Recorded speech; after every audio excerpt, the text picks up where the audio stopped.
പ്രണയം നടിച്ച് സ്ത്രീയിൽ നിന്നും 49 ലക്ഷം രൂപ തട്ടിയെന്ന പരാതിയിൽ ബിഗ് ബോസ് താരവും നടനുമായ ഷിയാസ് കരീമിനെതിരായ കേസ് കോഴിക്കോട് ചേവായൂർ പോലീസിന് ഉടൻ കൈമാറും. ഇരുവരും തമ്മിലുള്ള ഇടപാടുകൾ നടന്നത് കോഴിക്കോട് ആയതിനാലാണ് നടപടി. ഷിയാസിനെതിരായ തെളിവുകൾ സ്ത്രീ പോലീസിന് കൈമാറിയിട്ടുണ്ട്. ആജ്ഞ രവീന്ദ്രൻ വിവരങ്ങൾ പങ്കുവെക്കും. ആജ്ഞ, ഇന്നലെ ഷിയാസിന്റെ ഓഡിയോ സംഭാഷണമൊക്കെ പുറത്തു വന്നിരുന്നു. ഷിയാസിന് കുരുക്ക് മുറുകയാണ്, സംശയമില്ല. പണം വാങ്ങിയതിന് ചില തെളിവുകളും ഇവർ പോലീസിൽ നൽകിയിട്ടുണ്ട് എന്നാണ് മനസ്സിലാകുന്നത്. ഇപ്പോൾ പോലീസിന്റെ തുടർ നടപടികൾ എന്താ?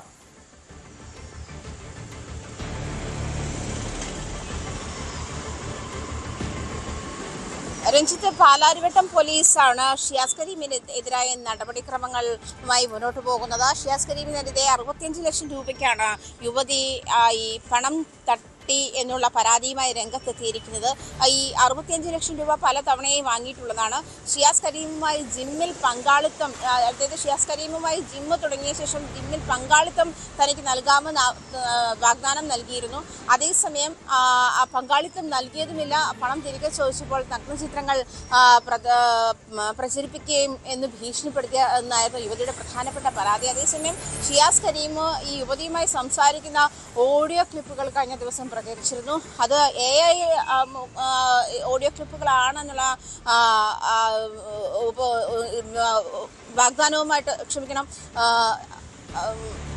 വിശദീകരണവുമായിട്ട് ഷിയാസ് കരീം രംഗത്തെത്തിയിരിക്കുന്ന ഒരു സാഹചര്യമുണ്ട്.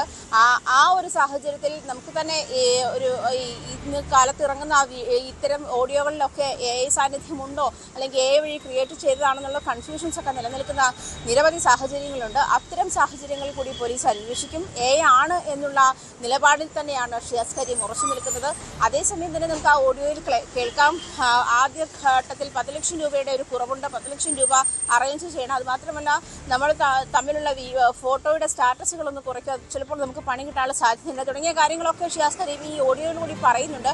ഈ ഒരു കാര്യം കൂടി കണക്കിലെടുത്തുകൊണ്ടാണ് പോലീസിന്റെ അന്വേഷണം കൂടി പോകുന്നത്. അത് ഈ ഓഡിയോ എന്നുള്ളത് ക്രിയേറ്റഡ് ആണോ എന്നുള്ള കാര്യത്തിൽ പോലീസിന് ആ കാര്യത്തിലുള്ള ഒരു എൻക്വയറി വേണം, അതിലുള്ള പരിശോധന വേണം. ആ പരിശോധനയ്ക്ക് ശേഷം ഷിയാസ് കരീം അത് ഓഡിയോ ഷിയാസ് കരീമിൻ്റെ ആണെങ്കിൽ രഞ്ജിത്ത് സൂചിപ്പിച്ചതുപോലെ തന്നെ ഷിയാസ് കരീമിനെതിരെ വലിയ കുരുക്കാണ് മുറുകുന്നത്. ആ ഒരു സാഹചര്യത്തിൽ തന്നെ ഷിയാസ് കരീമിനെതിരെയുള്ള ഈ പരാതിയും അതുപോലെ അതേസമയം യുവതിക്കെതിരെ അവർ 60 വയസ്സുള്ള ഒരു സ്ത്രീയാണ്, അവരെ വിവാഹ വാഗ്ദാനം നൽകി തനിക്ക് പീഡിപ്പിക്കേണ്ടെന്ന സാഹചര്യമൊന്നും നിലവിലില്ല.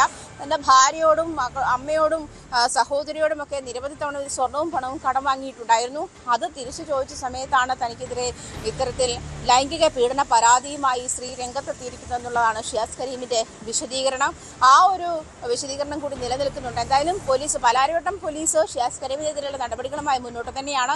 നേരത്തെയും ഷിയാസ് കരീമിനെതിരെ ഇത്തരം പരാതികൾ നിലവിൽ വന്നിരുന്ന ഒരു സാഹചര്യത്തിലും ഇപ്പോൾ നിലവിൽ ഈ പരാതിക്കാരി ഉന്നയിക്കുന്ന സാഹചര്യങ്ങൾ തെളിവ് അടക്കം, അതായത് ഓഡിയോ സന്ദേശങ്ങൾ അടക്കമുള്ള തെളിവുകൾ പോലീസിന് മുൻപാകെ ഹാജരാക്കിയിരിക്കുന്ന സാഹചര്യത്തിൽ കൂടി അതിൻ്റെ ശാസ്ത്രീയ പരിശോധന കൂടി വേണ്ടിവരുമെന്നാണ് മനസ്സിലാക്കാൻ കഴിയുന്നത്. പ്രത്യേകിച്ചും ഈ ക്രിയേറ്റഡ് ആണ് ഈ ശബ്ദ സന്ദേശങ്ങൾ എന്ന് ഷിയാസ് കരീമിൻ്റെ ആരോപണം നിലനിൽക്കുന്ന സാഹചര്യത്തിൽ അതിൻ്റെ ഒതന്റിസിറ്റി കൂടി പോലീസ് പരിശോധിക്കുന്നുണ്ട്. ശരി ആജ്ഞ.